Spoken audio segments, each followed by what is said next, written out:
Ito yung ano ng Lord. Sabi niya, at first fellowship. And then may sasabihin ako sa iyo. At may sasabihin po ang Lord sa ating lahat. Amen? Purihin po ang Diyos. Let's pray. Heavenly Father, we thank you, O God. We magnify your name. We glorify you. We bless you, Father. Thank you sa lahat, Panginoon, ng mga patotoo na narinig mo. Salamat sa lahat ng katagumpayan ng mga kapatid ko at katagumpayan pa sa hinaharap. Salamat sa kagalingan, Panginoon, na binubuhos mo at pagbukas ng kalangitan sa mga oras na to sa bawat isa sa amin. Lord, salamat sa pagwe-welcome mo sa touch of grace, Panginoon, na gawaing ito. Salamat sa mga kapatid namin na bago na nandito na tinatch mo. Salamat sa buhay ni Ate Kat, Panginoon, sa buhay ni Ate Amara, sa buhay ni Ate Billie G, ni Kuya Yolando, ni Kuya Raymond, ni Andrea, ni Ate Pabri, ni Kuya Lindon, ni Ate Billie G, ni Ate Jane, ni Ate Gerani, at ni Ate Shirley, at yung mga kapatid pa namin na wala dito, Panginoon, maraming salamat po sa buhay nila. Lord, patuloy ko ipinagkakatiwala sa iyo, pinasasalamatan ko ang gawaing ito, Panginoon, na dito nakapagbubukas kami ng totoo, na dito, hanggang dito na lang yung pinag-usapan namin, Panginoon, na ikaw lang, O Diyos, ang Diyos na banal na nakarinig ng mga testimonya namin, Panginoon. Kaya Lord, hayaan mong ipunin sa bote ang bawat luha namin, Panginoon. Hayaan mo, Panginoon Lord, na yung mga kapatid ko na nakarinig dito na umiiyak right now, Panginoon, naririnig mo sila. Yung mga luha nila, Panginoon, Lord, yung mga kahinaan nila, Panginoon, Lord, yung mga puso nila, patuloy mong i-purify, siya sa atin, Panginoon, i-transform, Panginoon, i-cleanse mo kami sa oras na to. Siya sa atin mo, Panginoon, Lord, yung mga kagibigatan ng puso namin, at Lord, i-take away mo. Dahil sabi mo nga, your yoke is light, Panginoon.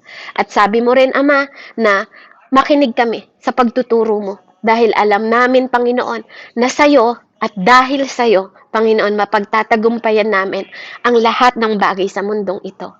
Panginoon, maraming salamat na pinagpala mo kami dahil ikaw ang aming Panginoon at ikaw ang aming Diyos. Salamat na ikaw ang Diyos na nakakarinig ng aming mga panalangin at tumutugon na aming mga panalangin. Purihin at dakilain ka sa ikapitong araw, Panginoon, ng aming Lord pananalangin sa loob ng 30 days, O God. Hallelujah, na kami po ay sinasamahan mo. Lord, this is the 8 days na po pala, 8 days na po, the new beginning, as you said in your prophecy. Number 8 is the new beginning na aming mga buhay. At sa lesson na binigay mo ngayon, hayaan mo na maging ito ang maging gabay namin on how we walk in the presence of God daily.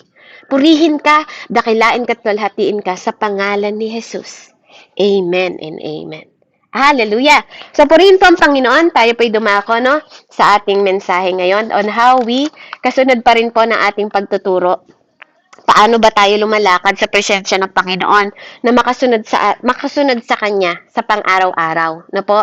Madalas po sa atin, katulad po ng ating fellowship kanina, na po, sabi ng Panginoon, di ba, sa Kanyang salita, kung anong nilalabas ng bibig mo, siyang laman ng puso mo.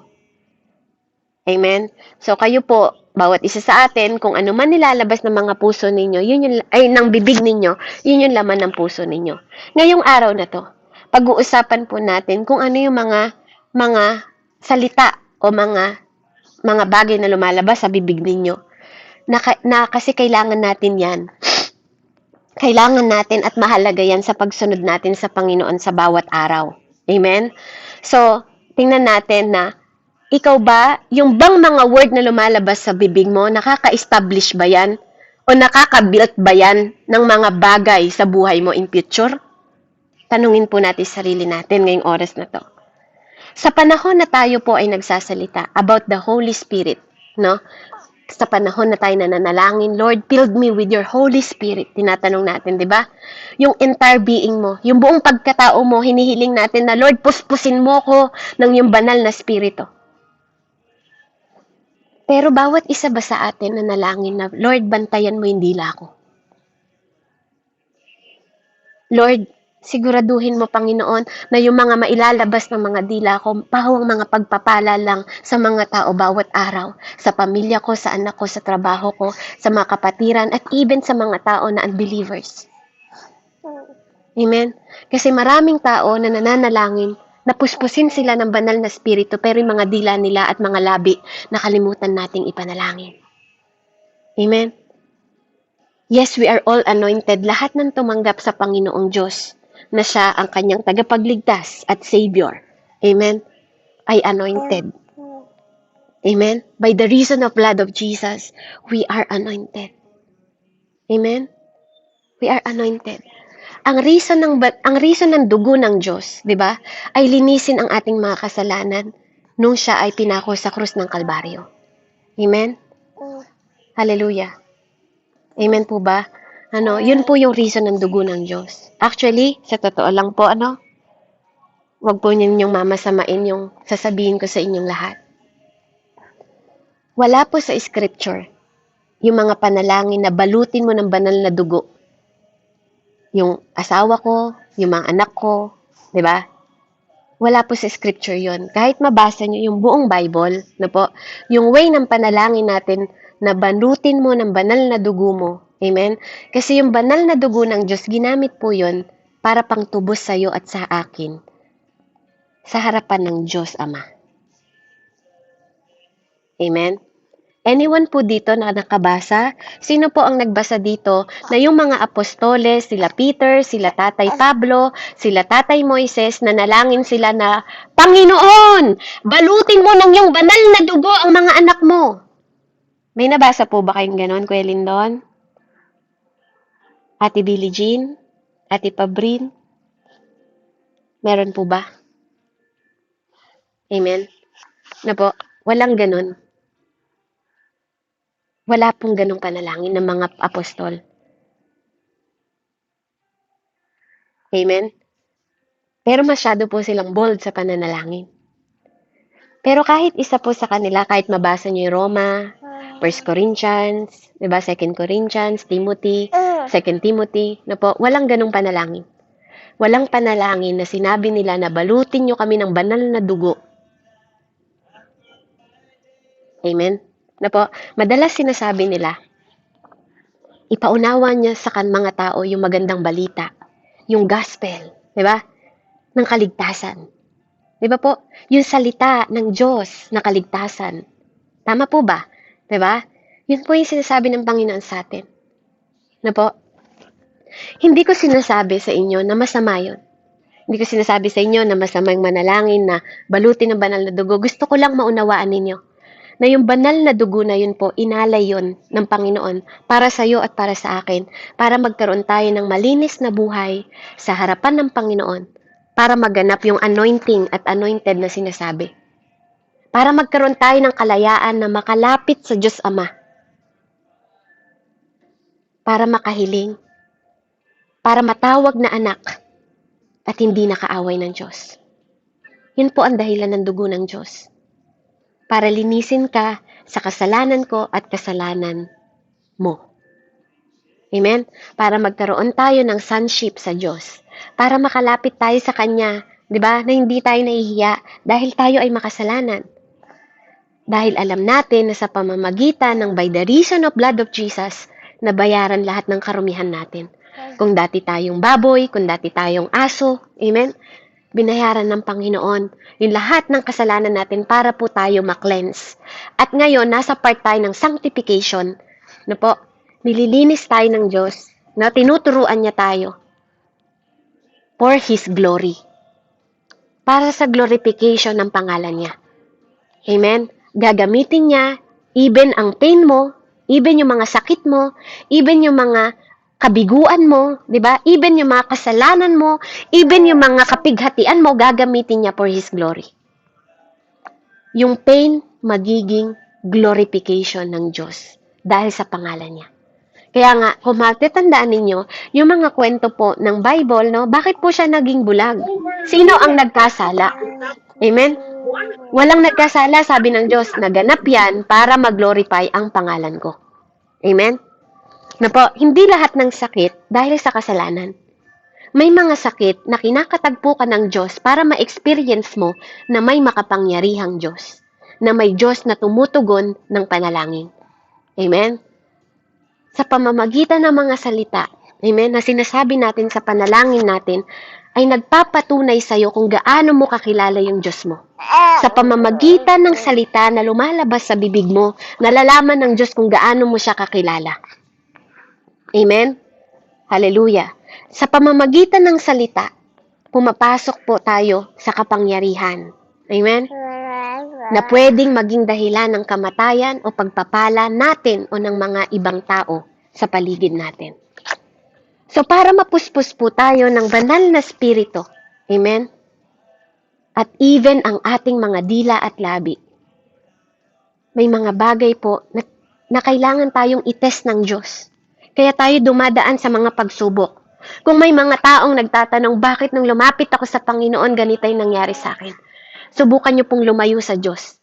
May problema pa rin mangyayari sa inyo. At katulad ng sabi ko, pag tinalikuran niyo po yung ibang tao, may Diyos pa kayong lalapitan. Pero pag Diyos na ang tinalikuran ninyo, kanino pa kayo lalapit? Sa demonyo? Diba? Kasi dalawa lang yun. Diba? Mamili po kayo. Buhay, amen, o kamatayan. Yun din po yung sabi niya, ang bili niya sa Deuteronomy.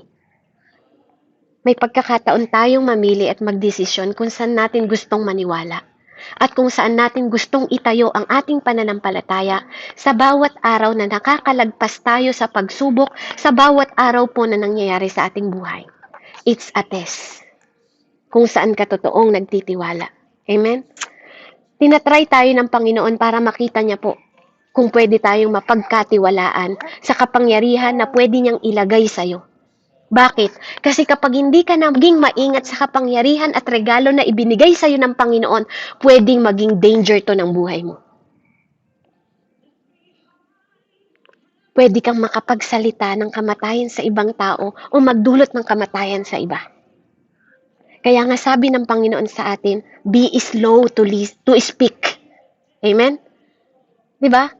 At maging mas mahalaga sa atin ang pakikinig kaysa sa pagsasalita. Di ba po? Yun yung turo ng Panginoon. Di ba? Maging mainam kayo sa pakikinig. Kaya dalaway tenga natin. At iisa yung bibig natin. Kasi napakahalaga ng nilalabas ng mga bibig mo. Ng mga sinasabi mo sa ibang tao. Ng mga pinapahayag ng mga bibig natin. Amen? Kaya nga sabi ng Lord, kapag ikaw ay meek and quiet spirit, kapag may quiet, di ba, at mapagkumbaba kang espiritu, di ba, ito daw ay may greatest prize sa harapan ng Diyos at sa mata ng Diyos. Basahin po natin sa 1 Peter 3:4 po yan. Pero ang babasahin po ni Ate Jane sa 1 Peter 3:1 hanggang 7. Purihin po ang Panginoon sa kanyang banal na salita. Amen. Sige po, basahin po natin sa 1 Peter 3:1 hanggang 7 po. Sabi po dito, kayo namang mga babae, pasakop kayo sa inyong asawa. Sa gayon, kung mayroon sa kanila na hindi pa naniniwala sa salita ng Diyos, mahihikayat din silang sumampalataya dahil sa inyong magandang asal. Kahit hindi na kayo magpaliwanag pa sa kanila, sapat nang makita nila ang inyong makadiyos at malinis na pamumuhay. Ang inyong ganda ay huwag maging panlabas lamang tulad ng pag-aayos ng buhok at pagsusuot ng mga gintong alahas at mamahaling damit. Verse 4, sa halip pagyamanin ninyo ang kagandahang nakatago sa puso, ang kagandahang walang kupas na likha ng maamo at mapayapang diwa na lubhang mahalaga sa paningin ng Diyos. Iyan ang pagpapagandang ginawa noong unang panahon ng mga babaeng banal na umasa sa Diyos at sila'y nagpasakop sa kanilang mga asawa. Verse 6, tulad ni Sarah, sinunod niya at tinawag na Panginoon ang asawa niyang si Abraham. Kayo rin ay mapapabilang sa kanyang mga anak kung matuwid ang inyong mga gawa at kung wala kayong anumang kinakatakutan. Verse 7, kayo namang mga lalaki, unawain ninyo at pakitunguhang mabuti ang inyong asawa sapagkat sila'y mas mahina at sila'y kasama ninyong tatanggap ng buhay na kaloob ng Diyos. Gawin ninyo ito upang walang maging sagabal sa inyong mga panalangin. Amen po. Purihin po ang salita ng Amen? ating Pakiulit po yung number 4, ate. Amen. Sabi po dito, sa halip, pagyamanin ninyo ang kagandahang nakatago sa puso, ang kagandahang walang kupas na likha ng maamo at mapayapang diwa, na lubhang mahalaga sa paningin ng Diyos. Amen po. Amen. So pag binasa niyo po yan sa English, sabi po sa English ng 1 Peter, tingnan natin. 1 Peter 3.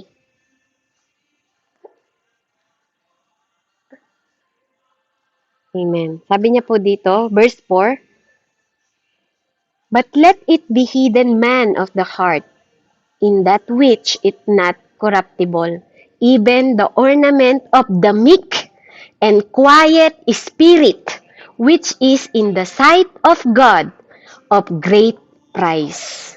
Amen? So, kapag daw ikaw pala ay may meek, mapagkumbaba, at quiet spirit, napakahalaga po nun sa bawat araw na taglayin po ng isang mananampalataya. Meron palang greatest prize yon sa Panginoon kasi inaalalayan mo yung iyong espiritu. No? When you have meek and quiet spirit, meron ka, priceless yon, wala yung halaga. Hindi mo yun mabibili sa tindahan, di ba? Hindi mo mabibili sa grocery. Di ba? Kasi Diyos ang nagtuturo na maging mahinahon ka at magkaroon ka ng quiet spirit. Amen? Bakit po? Kasi kapag ikaw ay may mapagkumbaba at quiet spirit, amen, ito ay nakakaapekto sa pagpasok mo sa lugar kung saan i-establish ng Panginoon o itatayo ng Panginoon ang lahat ng bagay na pinagkaloob niya sa iyo. Even ang kapangyarihan, even ang mga regalo. Spiritual. Amen? So, napakahalaga po, Dahil lahat ng bagay sa buhay mo, subukan mong magkapali, apektado lahat. Sa mag-asawa, subukan mong mambabae, Kuya Raymond, apektado ang pamilya mo. Apektado ang asawa mo, apektado ang mga anak mo. Subukan mo, Ate Billie Jean, naman lalaki, apektado ang anak mo, apektado ang asawa mo. Believe me, apektado ang buhay mo, sarili mong buhay at kinabukasan mo. Kayong mag-asawa, sabi sa salita ng Diyos na binasa natin. Magbuklat po kayo ng Bible, baka sabihin nyo, yung pinag-aaralan natin is lagi kong sinasabi na sinabi ng Diyos kasi galing sa Bible niya yan. Galing sa salita niya po. Napakahalaga na magkaroon tayo ng pagkakaroon ng pagiging mahinahon po sa pagsasalita. At ito po ay sinisimulan sa pamilya. I believe bawat isa sa inyo may pamilya na. Amen? Yung iba sa inyo nagkaroon po at nakaranas na makipaghiwalay dahil may kanya-kanya kayong rason. Pero ang laging binibilin sa atin po, magkaroon tayo ng katapatan. May isang kwento po, na mag-asawa. Kilala yung kanyang asawa, mataas po yung kanyang ranggo, sa politika, mayaman. Amen? Pero, dahil lumapit siya sa lingkod ng Panginoong Diyos, na-prophesy na yung kanyang asawa ay meron palang ibang pamilya sa ibang tao. Amen? Hindi niya alam. Pero ang bilin sa kanya, sa pamamagitan ng lingkod ng Diyos, wag na wag mong aawayin yung asawa mo, wag kang makikipag-argue, at manatili kang kalmado. Yun ang bilin sa kanya ng anak ng lingkod ng Diyos. Dahil maka-Diyos yung babae, yung lalaki po hindi ganun ka maka-Diyos. Madalas kasi ganun, 'di ba? Ang babae maka-Diyos or ang lalaki ang maka-Diyos. Sabi po sa mensahe natin, 'di ba?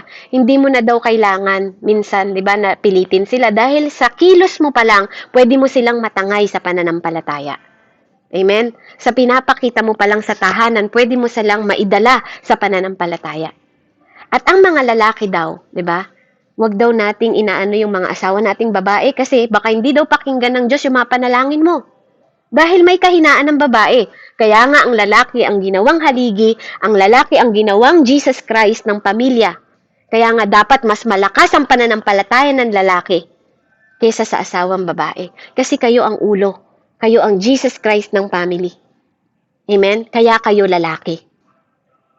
Kaya from the beginning si Adan po ang 'di ba? Lalaki. 'Di ba? Siya ang una. 'Di ba? Sa Genesis, tingnan niyo, sabi sa Genesis, from the beginning, lumikha ang Panginoon ng lalaki at babae. 'Di ba? Pero kung tutuusin, 'di ba? Lalaki lang ang nilikha, ang kinreate ng Panginoon from the beginning. Wala pa si Eva noon. Tama? 'Di ba? Hinila pa lang sa tadyang si Eva, 'di ba? Nung nakaraang araw pa lang, 'di ba? Pagkalipas pa ng ilang araw bago siya hinugot sa tadyang ni Adan, 'di ba? Naintindihan niyo po 'yung kwento sa Genesis, 'di ba?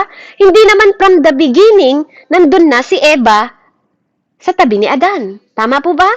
'Di ba? ang babae ay divine helper ng lalaki. Kaya wag pong binabaliwala ng asawang lalaki ang babae. Amen? Kaya po, di ba, kailangan yung maintindihan at maunawaan by the Spirit of the Lord. Amen? Na nasa loob po ng katawan natin na malaki ang pagkakaiba ng creation sa making. Amen? Yes, nag-create ang Diyos ng babae at lalaki from the beginning, yun ang sabi sa kasulatan. Pero nung the making na, di ba, hinugot lang po si Eva sa tadyang ni Adan. Amen?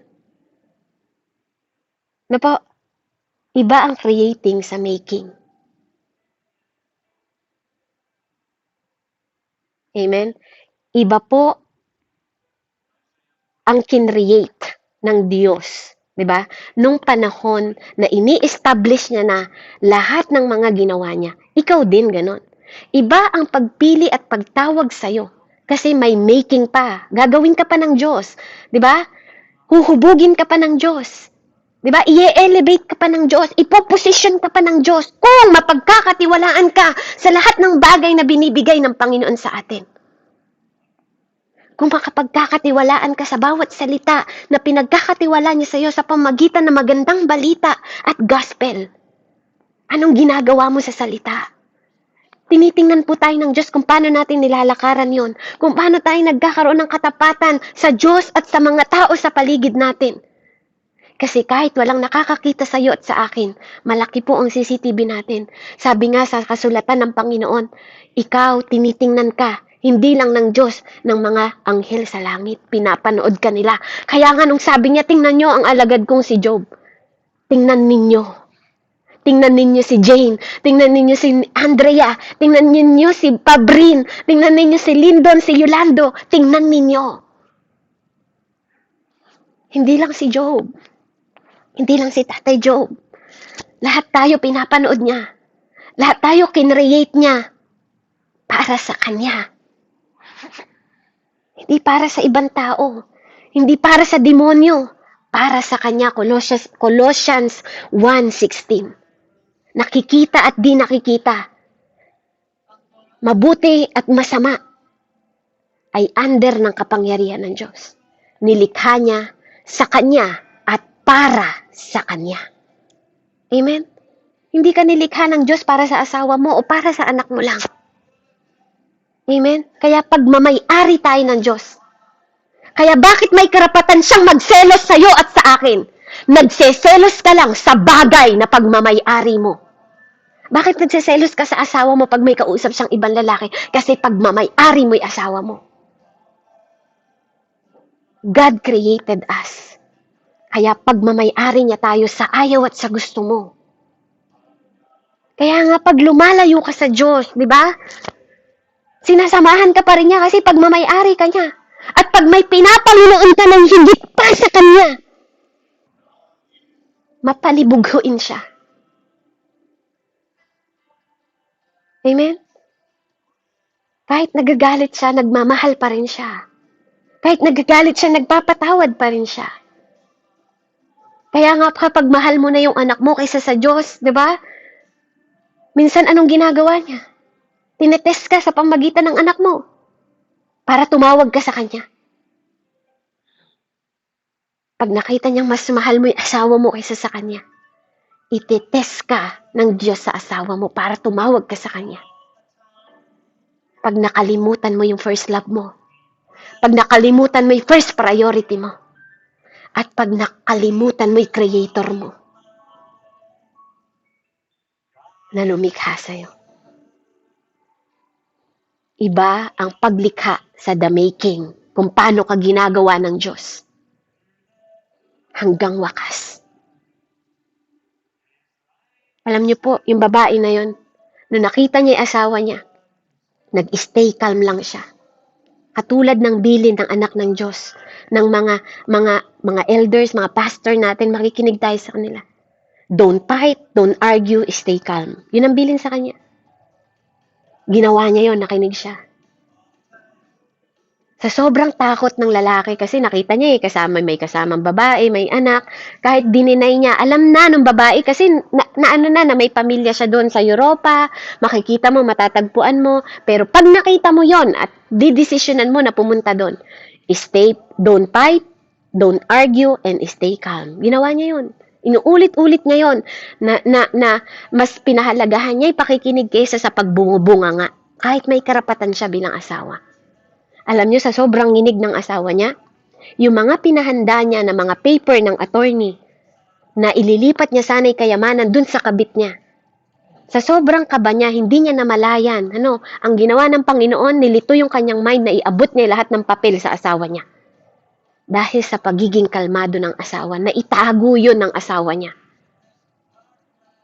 Hanggang nakalimutan ng lalaki yung mga bagay na kanyang gagawin. Kasi, bakit? Na-maintain ng babae at pinakinggan niya yung mga payo ng mga taong makadiyos sa paligid niya. Ni-remain niya, diba? Nag-remain siya ng calmness. Hindi siya nakipag-away. Amen? Naging responsable siya sa kanyang bibig.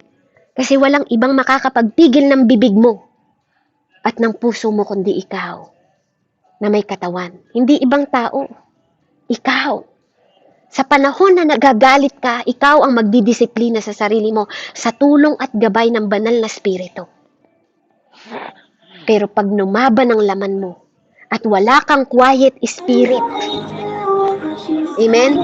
Pag wala kang quiet spirit at kalmadong espiritu, kapatid, maniwala ka, lahat ng ilalabas ng bibig mo, di ba, ay pananagutan mo sa harap ng Diyos. Hindi pwedeng sisihin yung mga binungangaan mo. Kasi ikaw ang responsable sa nilalabas ng mga bibig mo. Hindi responsable ang kapitbahay mo, hindi responsable ang anak mo, hindi responsable ang asawa mo sa mga bagay at mga salita na lumalabas sa bibig natin. Ikaw at ako ay responsable tayo sa mga lumalabas na salita mula sa bibig natin na galing sa puso natin sa harapan ng Panginoong Diyos. Sa tuwing tinetest niya tayo sa mga pagsubok na nararanasan natin bawat araw, daily, day after day, you have to choose life. Sabi ng Panginoon sa atin. Diba? Alam niyo yung babae na yon, dahil sa kanyang kakalmaduhan, nagpakumbaba siya sa harap ng Panginoong Diyos at nagkaroon siya ng quiet spirit.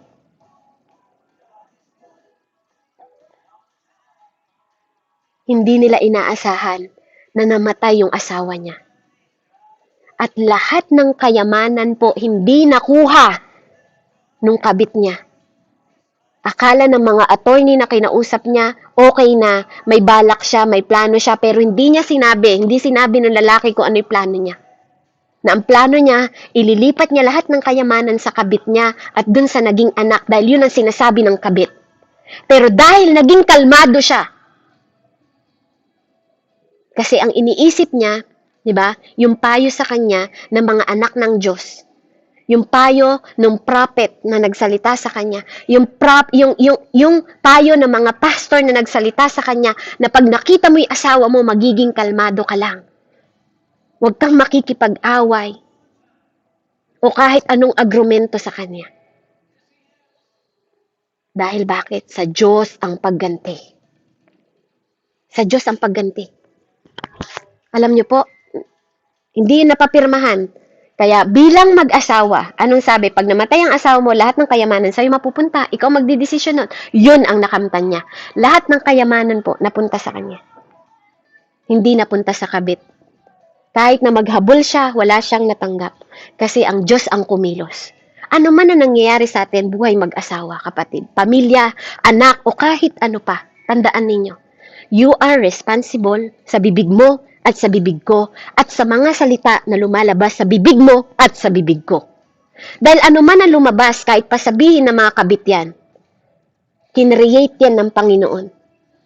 Masama man sila, lahat yan kinreate ng Panginoon at nasa proseso din sila ng making. Nasa proseso din sila ng sanctification. Dahil naniniwala ako na nakakilala din sa mga Diyos ng mga yan. Pero dahil hindi pa nila natagpuan at na-experience ang Diyos, ikaw mismo, mananampalataya, ang responsable sa bibig mo sa ibang tao.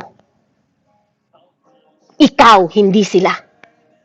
Kaya kung murahin mo sila, minumura mo ang Diyos. Kung sabihan mo sila ng salita, ang asawa mo, dahil ikaw ang nakakakilala sa Diyos, ikaw ang may pananagutan sa Diyos, at hindi sila. Dahil ikaw ang tinetest ng Diyos sa kapangyarihan na gusto niyang ipagkatiwala sa iyo, ipahawak sa iyo, para angkinin mo sa ibabaw ng mundong ito. Pero dahil sa bawat pagsubok na napagdadaanan natin bawat araw, at sa test ng Panginoon sa bawat araw na ginagawa ng Diyos sa buhay natin, yes, nananalangin ka. Pero naipanalangin mo ba'y bibig mo? Yung bibig ko, naipanalangin ko ba sa Diyos? Dahil ako ay responsable sa mga lumalabas sa bibig ko na pwedeng maging proteksyon at pwede rin maging kapahamakan ko at ng mga mahal ko sa buhay.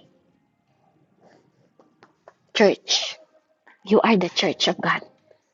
Wag na wag kang magkakamali ng pagre-represent sa Diyos dahil ikaw ang nakakilala sa Diyos at hindi sila.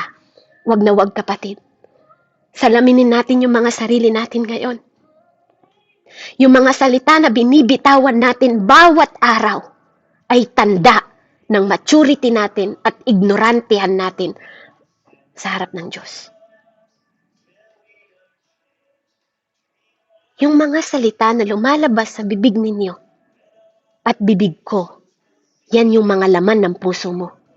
Kapag lagi kang nagmumura, puro galit yung puso mo, palinis ka. Harap ka sa Diyos. Paayos ka. Palinisin mo yung puso mo na hindi pa pala nagpapatawad hanggang ngayon kung bakit paulit-ulit yung test sa'yo. Kasi hanggang ngayon, hindi mo pa napagtatagumpayan. At dahil doon, nahaharangan yung portion ng pagpapala sa'yo. Hindi mo matanggap yung kapayapaan na gustong i-let go sa'yo ng Panginoon. Dahil kung totoong nasa yung Espiritu ng Diyos, where the Spirit of the Lord, there is freedom. Where the Spirit of the Lord, there is freedom. Kung nasa yung Espiritu ng Diyos, may kalayaan ka sana. May kapayapaan ka sana. Pero bakit yung espiritu mo hindi mo maturuan na magpakumbaba at manahimik sa presensya ng Diyos at hayaan mo ang Diyos ang gumanti sa mga taong nananakit sa'yo, sa mga taong umagrabyado sa'yo, sa mga taong tumaga sa'yo? Ba't hindi mo ilagay sa kamay ng Diyos? Bakit pinapabayaan mo na yung mismong dila mo na nagpupuri sa Diyos, umaawit sa Diyos, nananalangin sa Diyos, ay mismong dila mo din na sumisira sa kaluluwa mo?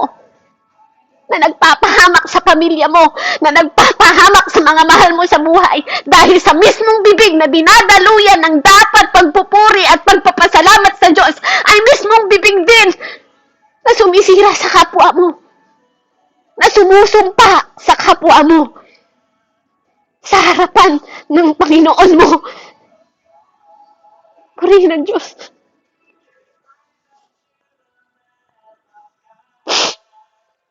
Nasa mismong bibig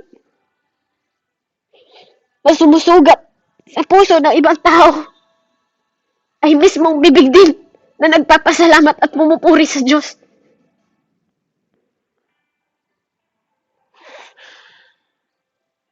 Life and death is in the tongue. Ang buhay at kamatayan ay nasa dila mo at dila ko.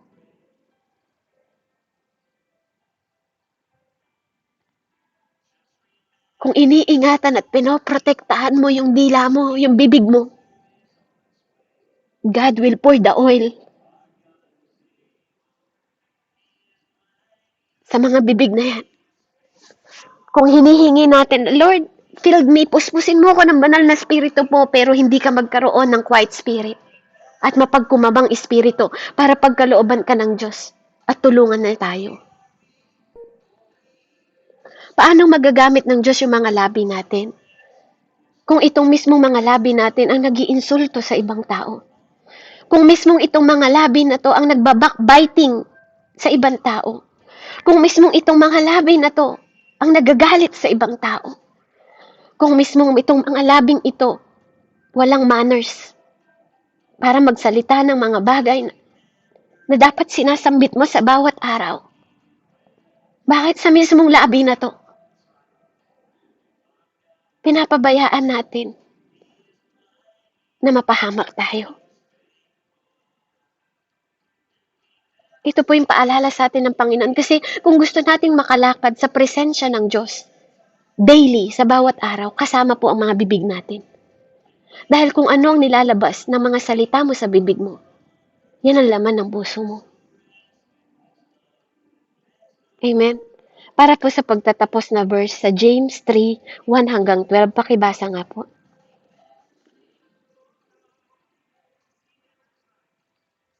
Hindi po sis, umiilang po.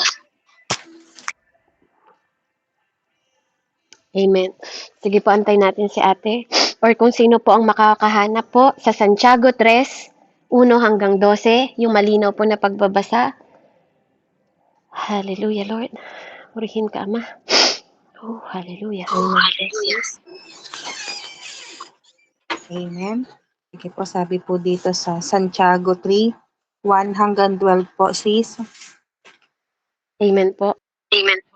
Sabi po dito, mga kapatid, huwag maghangad na maging guro ang marami sa inyo, dahil alam ninyo na tayong mga nagtuturo ay hahatulan ng mas mahigpit kaysa iba. Verse 2, tayong lahat ay nagkakamali sa iba't ibang paraan. Ang sinumang hindi nagkakamali sa kanyang pananalita ay isang taong ganap at marunong magpigil sa sarili. Verse 3, kapag nilagyan ng renda ang bibig ng kabayo, ito'y napapasunod natin at napapabaling saan man natin naisin. Gayon din ang barko, kahit ito'y napakalaki at itinutulak ng malalakas na hangin, na ibabaling ito saan man naisin ng piloto sa pamamagitan ng napakaliit na timon. Verse 5, ganyan din ang dila ng tao, maliit na bahagi lamang ng katawan, ngunit napakalaki ng mga ipinagyayabang. Isipin na lamang ninyo kung paano napapalagablab ng isang maliit na apoy ang isang malawak na kagubatan. Verse 6, ang dila ay parang apoy, isang daigdig ng kasamaang nagpaparumi sa ating buong pagkatao. Ang apoy nito ay mula sa impyerno at sinusunog ang lahat sa buhay ng tao. Lahat ng uri ng ibon at hayop na lumalakad o gumagapang o nakatira sa tubig ay kayang paamuhin at napaamo na ng tao. Ngunit wala pang nakakapagpaamo sa dila. Ito ay kasamaang hindi mapigil at puno ng kamandag na nakamamatay. Ito ang ginagamit natin sa pagpupuri sa ating Panginoon at Ama, at ito rin ang ginagamit natin sa panlalait sa taong nilalang na kalarawan ng Diyos. Sa iisang bibig nang gagaling ang pagpupuri at panglalait. Hindi ito dapat mangyari, mga kapatid. Hindi lumalabas sa iisang bukal ang tubig tabang at tubig alat. Mga kapatid, hinding-hindi makakapamunga ng olibo ang puno ng igos o igos ang puno ng ubas. At lalong hindi rin bumubukal ang tubig tabang sa bukal ng tubig alat. Amen po, sis.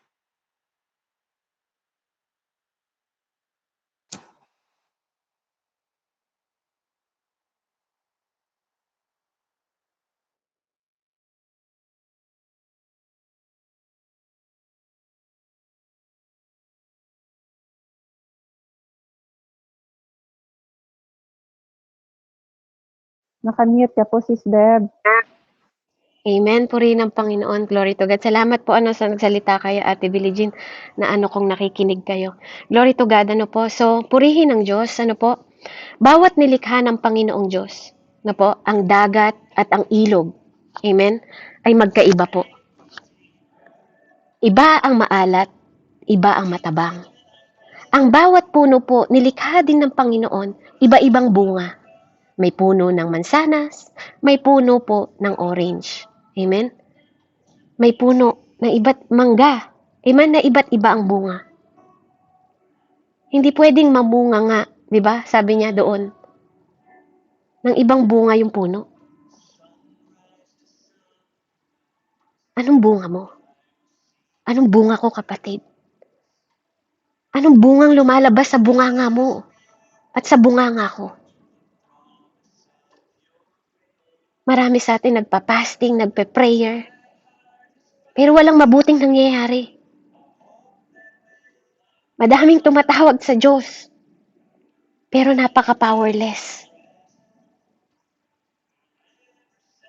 Dahil minsan yung mga bibig natin,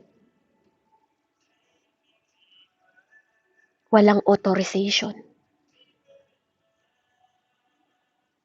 Binibigyan natin ng authorization na magsabi ng masasama sa kapwa, pero walang kapangyarihang magpagaling sa panalangin.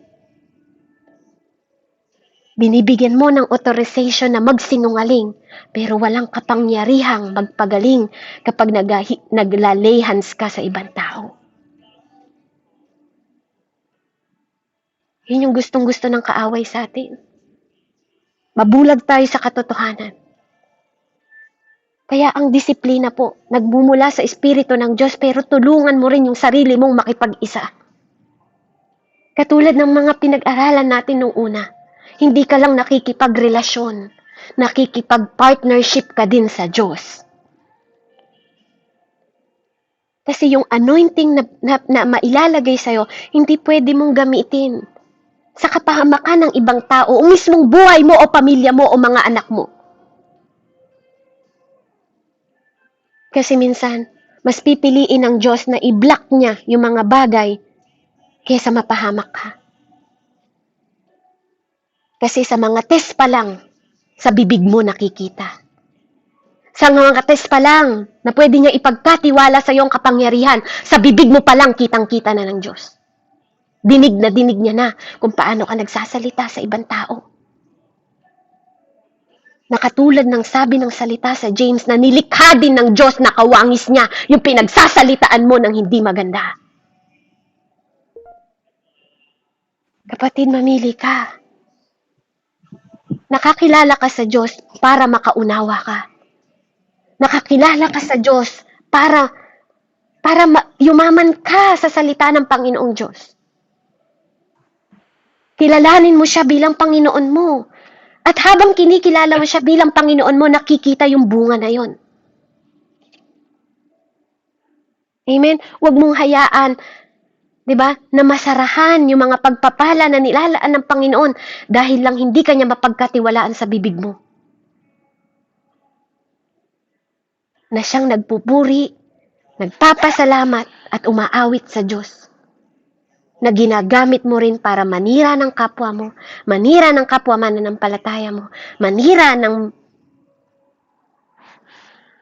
kapitbahay mo, manira ng pamilya mo, manira ng mga unbelievers, na dapat ginagamit mo para makawin ka pa ng mga soul, para maipahayag mo yung magandang balita na pinapahayag at gustong gawin mo at gustong gawin ko ng Panginoon Diyos na go and make disciple.